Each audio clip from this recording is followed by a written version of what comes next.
Sapasap si Mama dahil sa barbecue. Ganito ba binili mo sa kanya? Ganyan. Ganyan, akin lang yung tenga. Akin lang yung tenga na binili ko. Bakit gusto mong tinga? May lasa eh, may dating. Yan, walang dating. Eh, walang dating yun. Tigas? Doon sa kanto yan?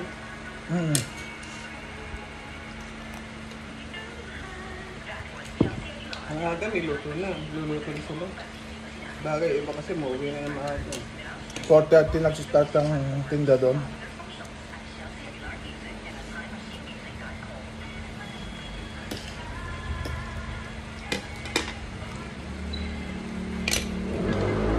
Baka may ano? May yan. Hindi sa ligo. Hindi mo ba ako naamoy? Mabango ako. Kada ligo ko. Hindi lang mabango, may hygiene pa.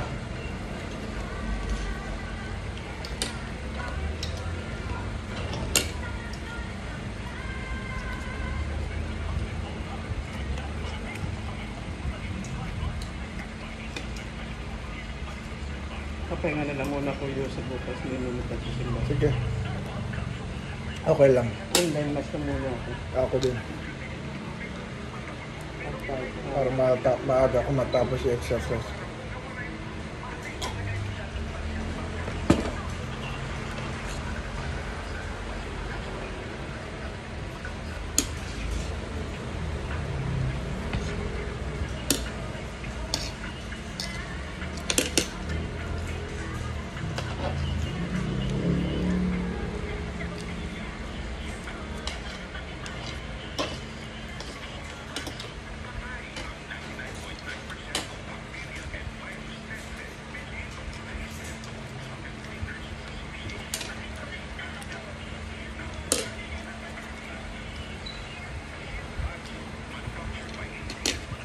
Ano pa? Ayoko na.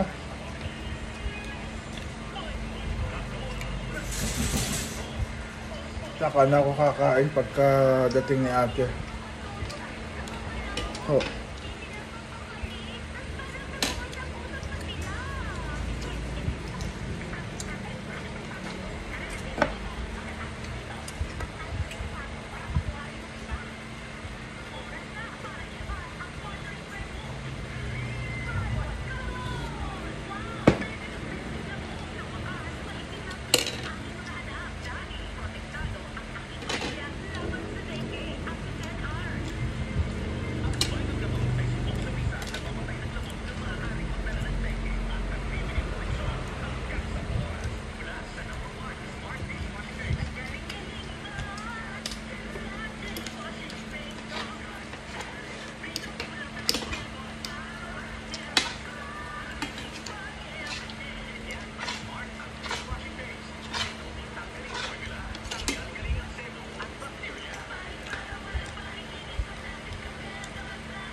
Ano nang tawag dyan?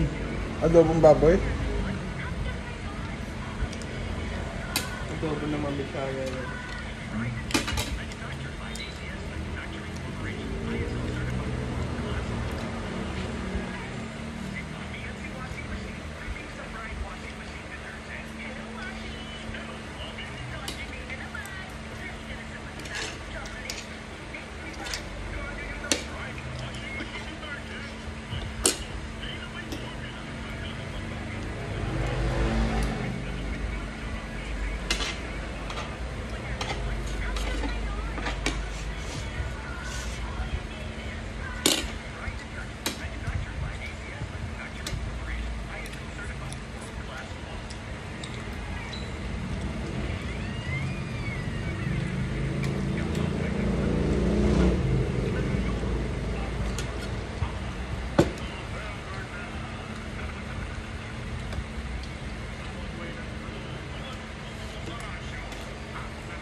Namatay na to si Enrile.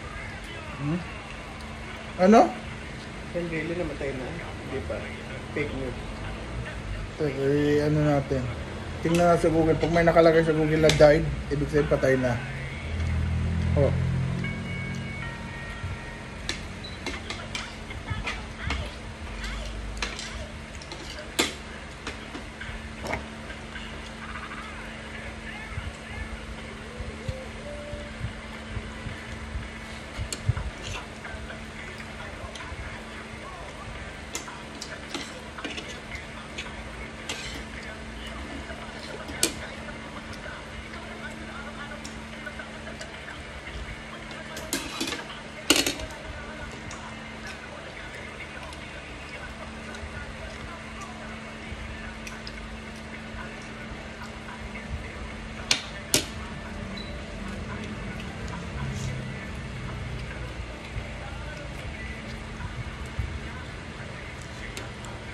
Kung buhay pa siya, abutin niya pa yung birthday niya ng February 14.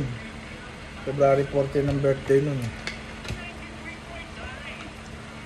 Ba't talaga mga matay hindi na maabot pa sa birthday? Wala pang tao. Yung nadula siya noon, di ba binigyan ko siya ng gamot ko sa tuhod? Oo. Tinanong ko siya, no, narinig ka ba? Ay, hindi ko na siya binigyan. Paate-ate pa ko muna, hindi po, hindi. Ano lang, Parang hard to get masyado. Yung mga taong ayaw magpahuli ng salamat eh. kaya sa ganoon, nagminhaw. Mahirap yung mga ganyang tulungan. Nag-aantay ka ng salamat. Ayaw kasi ayaw magkautang na loob. Pero pagka nanggagalaitin, talagang hindi magdadalaw isip magsalita ng kung ano-ano. Yung hindi dapat niya sabihin na yung sinasabi niya. Yung salitan dapat salamat na marinig mo, ayaw niyo sabihin. Gunggong no? Mga tao mataas talaga. Tinanong ko, ano na ginawa ka? Na, huwag mo nang bigyan. Hindi nga. Solo ka. Gusto mong maginawa, magpabili ka. Mahal ba ng pabili? Para tanong ka kung ano. Saka wala akong matakot. Nandiyan ka naman kung halimbawa ayaw ko sa mga utos. So, kasi papagod na ako Papagod na ako. Gumano ka lang. Wag ako masindak sa kanya kung ayaw ko. Kasi napapagod nga ako. Hindi ba ako pwede magsabi mga napapagod ako? Ano ako? Superhuman ako? Siguro na mamaya ko na lang akong bibilin dito kasi nagtatouch ko lang po. Wala kang karapatan mapagod. Pagka yung may ginagawa ka na sexual at ano ka kaga. Binig ko po Buti mga pa, papahinga lang po buti ako. pa, naalala ko Para pa, alam niyo napapagod ka. buti pa yung papa ko, naalala ko pag inuutosan ako, may consolation prize ka na broasted. Anong gusto mo anak kainin? Ano sana eh? Wala eh. Wala nang gagawin. Salbahe. Tama na. Kunin mo yung pakwan doon. Nakakasira ng appetite ko. Kaya nga. Nasira na kanina nung kumakain ako. Saptak kain ko doon sa nilagay mong ano. Na-appreciate ko, bigla na kukontrahin. Pagka sabi mo, tapusin ko na ano, matuto ka mag ano. Nandiyan ako ba? Patapusin mo, tapos kung ako ano naman yan. Sabi ko, parang kumakain yung bata, anuhin nyo. Mamaya na. Pwede kong ano, kumakain tao, anuhan mo. Kung kaya anuhin. Baskusan yan, nasarap ang pagkain, utusan mo. Masyado ka ng dondones ha. Pahalata ka na. Puta ka na masyado. Nakakabingo na yung ginawa niya kanina. Swerte mo. Swerte siya, hindi ako naging polis. Kukunin ko lang sa cabinet dyan ng baril. Tapos yan. Swerte niya. Napakaswerte. Yung mga polis pa naman nag-uuwi ng baril. Hindi nila sinusurrender sa presinto yung baril nila. Inuuwi nila. Kaya napakaswerte niya. Hindi ako biniyayaan ng utak maging polis. Hindi naman yan mag-uno mo ng pakwan. Maaga pumasok, naliligo pa ako. Palagi naman yan na naghihintay pa rin ako. Hindi pa rin yun na nakakali ng agad-agad. Kunin yung pakwan natin. Salamat po.